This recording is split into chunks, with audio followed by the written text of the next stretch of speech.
The next one I want to talk to is kind of what Patrick was hinting about, which is something that is happening in August. And there are more and more stories coming out about this one. BRICS, on one of our favorite topics. Now, 19 countries has come up that we have 19 nations either requesting membership or thinking about it. And they're going to make a meet, I think, in August in Durban. So, and with like one of them, I had to go through like 6 or 7 articles to find the list. I think it was this one.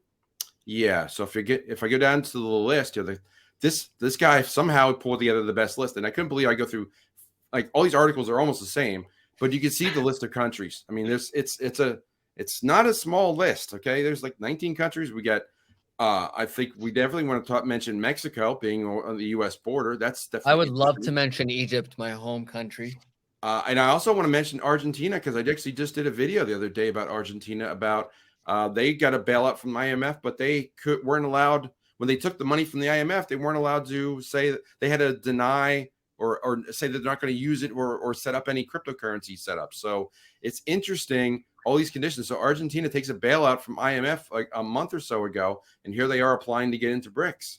So it's very, very telling of how big of a story the BRICS is. Now, Patrick, I know this is a big one for you, so I'm going to let you lead off on the BRICS comments. Man, I have so many things that I think about there, but my one question is, does that mean Argentina is exempt from the need to use Unicoin? Oh, we'll get to Unicoin in a moment, but they're playing in both worlds, right? I mean, we're talking about... They can't do it. Sorry, they said no. They promised it. Yeah, I guess it was the terms and conditions be interesting there. I think, is Argentina safe from all the crap that's about to hit the fan? I don't know. No. Like, sorry, we agreed with you guys that we can't. I'm so sorry. Well, remember, honey, you told me I couldn't. Argentina is the crap that's getting hit by the fan right now. Yeah. I think they're having. I mean, at least their money inflation? is 100. 100%. Yeah, it's just they're close to wheelbarrow money down in Argentina, and they're just spending as fast as they can because of their inflation. So they're looking to get out. I mean, they need they need the BRICS in a hurry. They need to get out of their system in a hurry to fix things. But Dylan, I saw you shaking your head. Premium on Bitcoin right now in Argentina. I mean, there's a premium on everything that you can't get down there. No, just Bitcoin alone. I didn't know. I didn't know there's a premium there. But I do know today, this morning, it was at 76% premium in Argentina for Bitcoin. Because compared to the government exchange rate, though, which is BS for everything. Yeah. Well, when I was there, I love telling this story because I think no, in gold. It's only bought in gold. Bitcoin. Okay.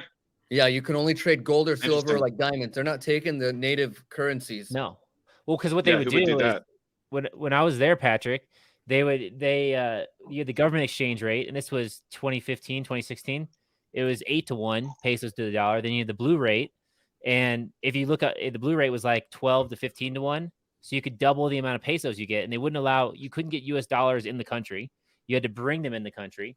And there was a lot of goods that you couldn't get in. So like iPods, iPhones, things like that are coveted and kind of desirable around the world.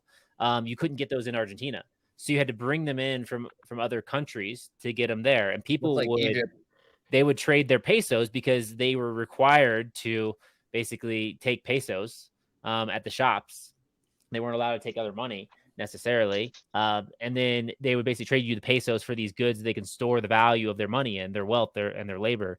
So it does not surprise me that there is a premium on something like Bitcoin because they realize we can work, and instead of keeping our money in pesos, which I think now what is the exchange rate? It's like 200-1. It's deflating every single day. Like they can't get rid of their dollars fast enough. They're buying anything they could possibly buy at all. Yeah. And that's what happens in that kind of environment. Like it's just like the silver market, right? The silver spot price is what, $25-$26. Try and find an ounce of silver for $26. You can't, because there's a premium on top, because that is the real world price versus the paper price. And that's very much what you're seeing. The paper price in Argentina for Bitcoin is not what it really costs to actually buy a Bitcoin in Argentina. That's just like the localized marketplace, and that's how arbitrage happens.